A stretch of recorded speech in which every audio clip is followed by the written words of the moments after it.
J'adore me nettoyer les oreilles.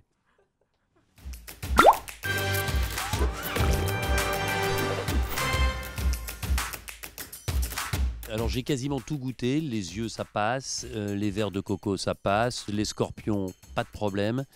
Il y a un espèce de poisson fermenté qui est l'une des spécialités tahitiennes et c'était abominable déjà au niveau de l'odeur.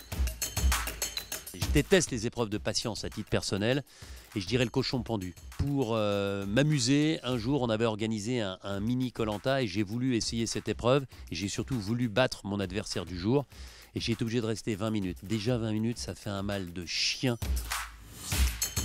Je la déteste.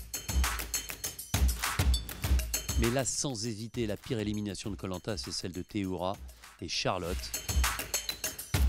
Ils étaient tous les deux en binôme. Ils avaient chacun un collier d'immunité, mais ni l'un ni l'autre n'a sorti son collier d'immunité, n'ayant pas du tout perçu qu'ils pouvaient être tous les deux en danger. Ils s'en rongent encore les ongles. J'ai un plaisir coupable, oui. J'adore me nettoyer les oreilles, parfois plusieurs fois par jour, mais attention, parce qu'il faut que ce soit avec 2 cotons-tiges et les 2 oreilles en même temps. C'est un kiff, c'est presque une jouissance, je vous montre. Essayez, c'est l'adopter. Je peux vous dire que j'ai les oreilles super propres du 1er janvier au 31 décembre. Mais je vous jure, c'est presque une drogue pour moi. C'est le bracelet noir. Si un aventurier possède le bracelet noir, ça veut dire qu'au conseil, il va pouvoir prendre le collier d'immunité d'un autre aventurier. Donc imaginez, l'aventurier, il a le collier d'immunité, il se dit « je suis intouchable, je risque rien ce soir ».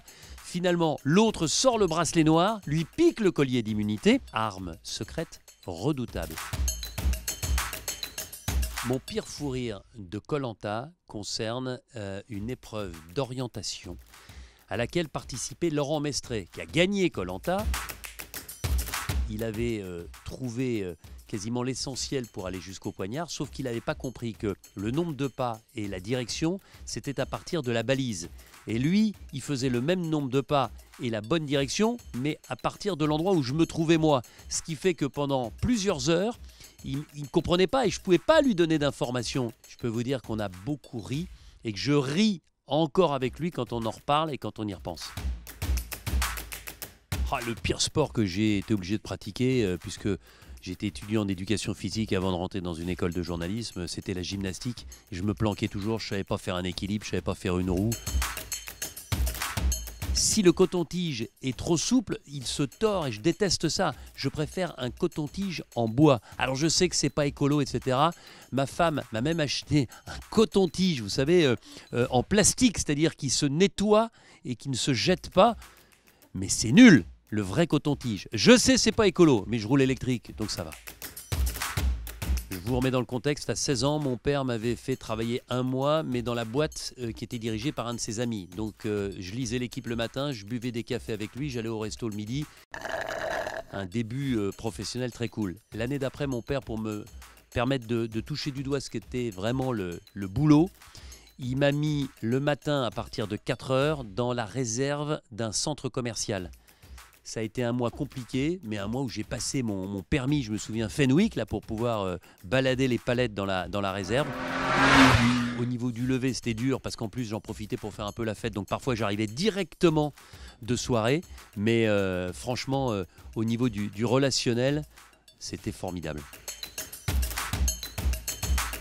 En équipe, une épreuve qui à l'époque s'appelait le défi vert, dans des conditions climatiques dantesques, du vent, de la pluie, en Bretagne, à Saint-Quay-Portrieux. Et on avait été obligé d'enchaîner 80 km de VTT sur des sols totalement détrempés, parfois inondés, et 42 km de course à pied. On a fini, mais gris de fatigue, fracassé. La pire difficulté quand on écrit un livre, c'est de commencer. Parce que comme moi j'aime bien aller au bout des choses, je me dis que le jour où je commence, eh bien je me mets entre guillemets un fil à la patte pour aller jusqu'au bout. Ça fait des années que j'avais envie de me lancer, que j'avais envie d'écrire un livre. Et voilà, là je l'ai fait. Les amis, ravi d'être avec vous sur Topito. Il faut suivre cette saison de Koh-Lanta. La Polynésie française, c'est merveilleux. Ça vous permet de voyager par procuration. Les armes secrètes, vous m'en direz des nouvelles. Et puis si vous aimez lire, Mon livre, Un soldat presque exemplaire, l'histoire de ce militaire atteint d'un syndrome post-traumatique, héros dans l'armée française, mais souvent zéro dans sa vie de tous les jours.